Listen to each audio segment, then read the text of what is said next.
you ever wondered what factors into A&R when signing an artist? We sat down with artist manager and former director of A&R at the legendary Sire Records, Eric McLellan.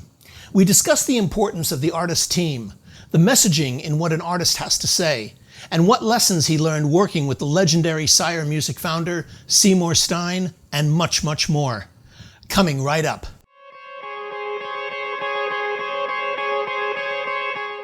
This episode of the MUBUTV Insider video series is brought to you by the Music Business Registry. The Music Business Registry is the leading music industry publisher of the most up-to-date contact information for major and independent record label A&R, music publishers, artist managers, music attorneys, music supervisors, and much, much more. The Music Business Registry is the trusted industry standard and source serving the music business community for over 30 years with the most accurate and up-to-date contact information available. Their titles include the A&R Registry, the Film and Television Music Guide, the Music Publisher Registry, and the Music Attorney Registry. All of their publications are available in PDF, CSV, or online subscription. Visit musicregistry.com and use coupon code MUBUTV10 at checkout. That's musicregistry.com, coupon code MUBUTV10. When you're ready to put your music to work, musicregistry.com. Hi, we're coming to you live from Muse Expo here in Hollywood at the Roosevelt Hotel, and we managed to catch up with Director of A&R at Sire Records, Eric McLellan. Eric, thank you so much for joining us. Thanks, I really appreciate it. Appreciate it. Thanks. You've been in A&R and you work at Sire in New York, and I'm curious, in your job today, what's the greatest challenge that A&R faces currently in the market? Yeah, I think, I'm blessed to be in a position where I can listen to music daily and, call it a job, work with creative people. Probably the most challenging thing I would say is actually trying to convince the people at the label that we need to sign a particular artist. I don't really think it's that hard to find talent. There's so much great talent out there right now. The challenge is obviously finding the great from the good, but also convincing the people, the hierarchy at the label, that this is an artist that we need to sign. It's interesting you bring that up because, one of the things, people always think that A&R is about finding talent, and they always leave out, that there is a certain aspect of like selling to it. Like you have to sell the rest of your company on this, and it's funny, no A&R person is exempt from that, including even presidents of labels. Yeah. It's not like a dictatorship where they can just force something on you. Yeah. There is that process of involving the rest of the company. On that note, let me ask you, when you're going to sign an act, when you have, the passion for something, do you try to involve specific departments in the signing, like to get everyone excited, or is it just your boss, or how does that process work A&R wise? Yeah, fortunately at Sire, we're more of an independent kind of label. We're major, but we do operate more in that indie mentality. So, it's a combination of really me and Seymour being on the same page, trying to get on target with certain things, figuring out what we need, what type of artists are on the roster. But if we are going to go into an A&R meeting, a lot of times we try to, reach out to some people we think might also like the music and sort of develop a stronger push, I would say, get the team excited and go at it that way. That's really the angle we try to take. Okay. You've mentioned your boss, Seymour Stein. He's one of the great legends of the music business, and I'm curious, what would you say are some of the great lessons you've learned from working with him on an A&R level? There's so many. He's literally probably the only person I've come in contact with that, has knowledge about everything, not just music. He's such a worldly gentleman. He treats people with kindness, and I think that's a big part of, the A&R world, the respect, treating artists with respect. It's their craft. They're more fragile than us. It's all about the songs. Those are some of the really key messages that he's been able to relay to me over the years. So those are some pretty good lessons so far.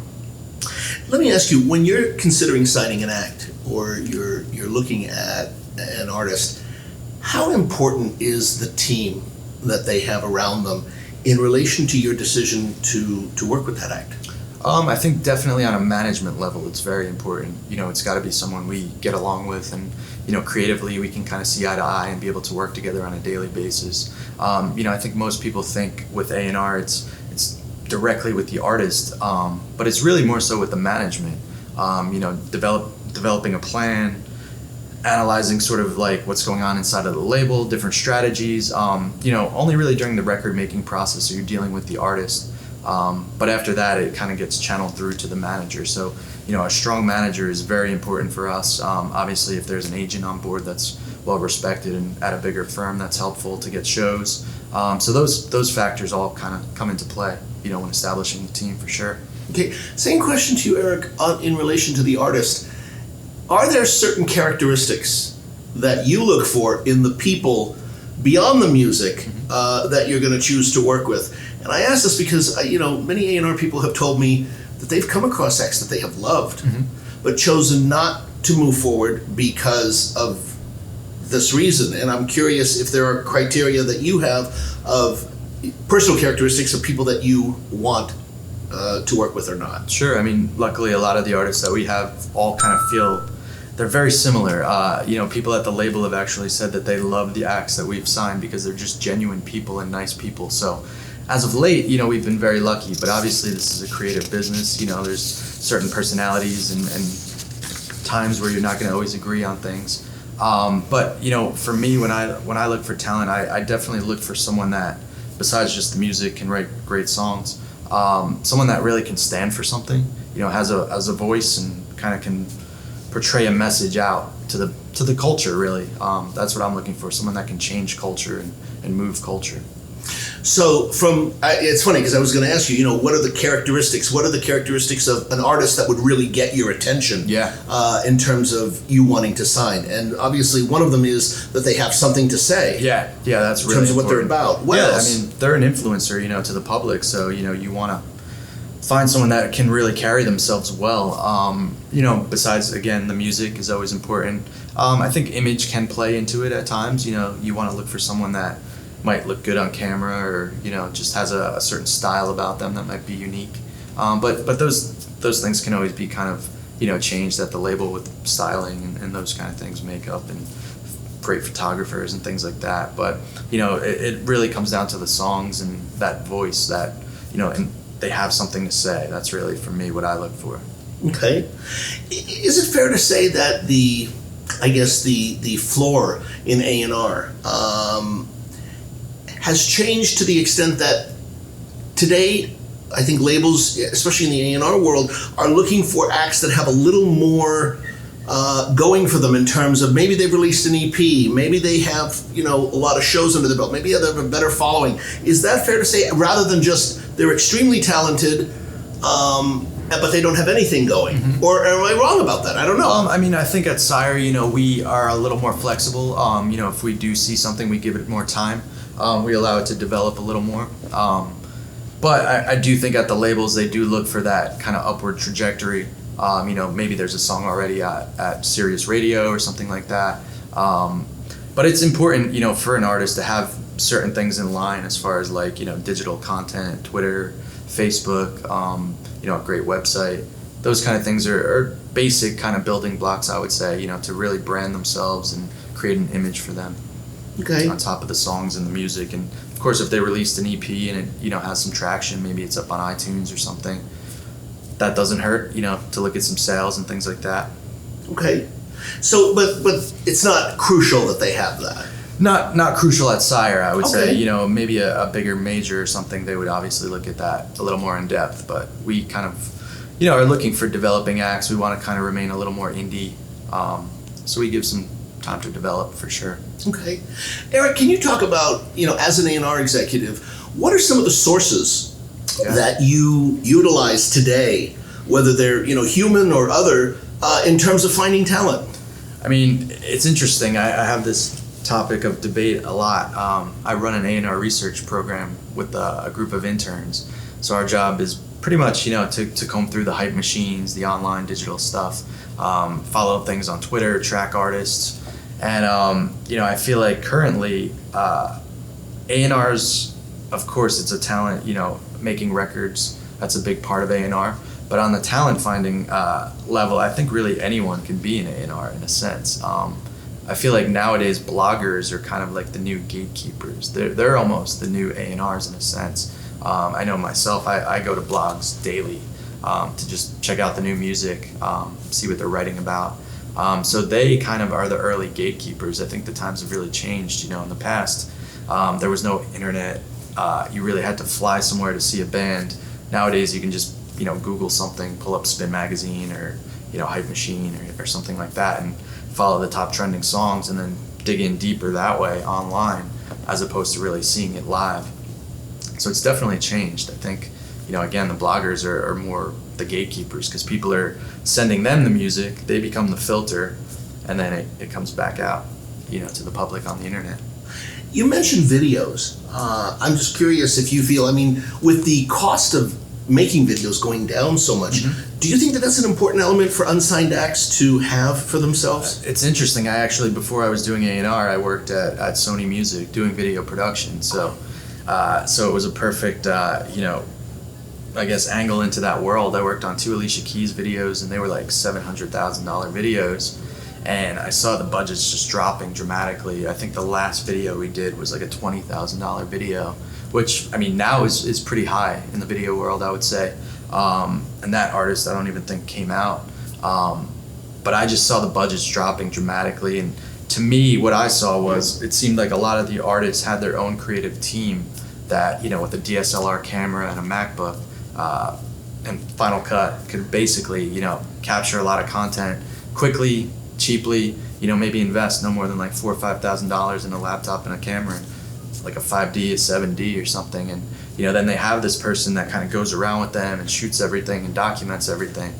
And, for me, it's very important. I go to YouTube, that's where I really look at my talent the most. It allows me to see the views. I get an idea of what the artist is about, what the songs are like. I can see their kind of creative vision, the director that's involved. So I think video and up-and-coming artists go hand in hand. Okay. Today, you hear so much about 360 deals at labels. I'm curious, is that the norm for when artists are signed to record companies today? Yeah, it's kind of the new model for the most part. We have to look at different ways to monetize income and things like that. So, we're definitely, helping out. Warner's, for instance, has an incredible merchandise department. So, I always sell that one. That one for me is like a big one. I've seen things created as far as like a gummy skull that you have to eat through to get to the USB stick. Really creative ideas. I know they did like a bulletproof vest for one of our artists, My Chemical Romance. I've seen little like action figures created. So, the possibilities are really endless in that world. So the artist can really tap into that, and we would take a percentage of that because they are creating that merchandise. So, I think it's definitely a new part of the music business. We're kind of like a full service stop for these artists. So that's why we take some revenue there. A lot of artists, are dropped after the first record. Some aren't. And I'm curious, from an A&R standpoint, what determines going to a second record with an artist that perhaps hasn't done really well on the first record? What's the criteria that a label uses as to say we should continue or we shouldn't? It's a great question. Sometimes that's, beyond our powers. But obviously, we'll fight for the artist and, make our case as to why, they should be given another shot. And really push. We fight for our artists and we believe in them. So it doesn't always happen on that first record, so that's really the main part of it. Sometimes it takes 3, 4. I think Fleetwood Mac, it took like 4 or 5 records, before they really had a breakout hit. So it just kind of goes to show you that you have to be patient. Doesn't always happen overnight. We'd rather develop like career artists than one-hit wonders, one and done kind of thing. So that's our mentality. In your opinion, what are the qualities that make a great A&R executive? I think you have to have definitely patience. You have to have that gut reaction. It's something you really can't teach. It's just something that's in you. When I was younger, I was always into music. On the rap side, I always knew all the lyrics. Like, my friends would ask me, how do you know this? How do you know these words? How do you know these artists, these labels? It just started young for me. Got into DJing, things like that. So, I think for an A&R person, just if you're trying to get into the business, someone once told me, just get your foot in the door at the record label and then find people that you can bring music to, impress, and someone might take a liking to you or recognize that you have good taste. But, there's no direct career path into A&R. Some people are musicians. Some people are DJs, some people are just really good at spotting talent. I can't play a musical instrument. I DJ, but I do feel like I have that sense in a way. So that's sort of what makes myself an A&R person, I would say. Some really valuable insights from Eric, coming from one of the most legendary and iconic record labels in the world, Sire Records. So, insiders, question of the day. What were the most critical factors to you in our conversation with Eric regarding A&R? Was it the importance of an artist's team in his decision to sign them? Or was it the great lessons he learned working with the legendary Sire Records founder, Seymour Stein?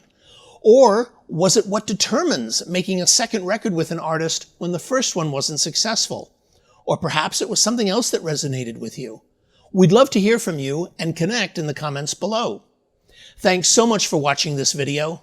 Make sure to subscribe to MUBUTV for more information on how to educate, empower, and engage your music career. In addition, we recently put together a free guide on the best strategies to use when contacting A&R executives. This is extremely important before beginning your journey. So, if you're interested in receiving it, we included a link to that in the description below. It's totally free, and it goes through the top do's and don'ts before you even think about reaching out to A&R. Questions such as asking yourself, is my music 100% ready to go? Making sure you don't include attachments of any kind in your email. Only direct links to either your Spotify or SoundCloud account, and much, much more. This is an incredibly crucial guide into learning the art and etiquette of connecting with the A&R community. So, if you're interested in receiving that, we'll link to it in the description below. You can also check out a summary of this episode and everything we talked about in the YouTube description as well. And if you enjoyed this video, we'd really love it if you hit the like button and let us know what other kinds of videos and types of content you want to see on our channel. Hit us up in the comments below, and we'll see you in the next video.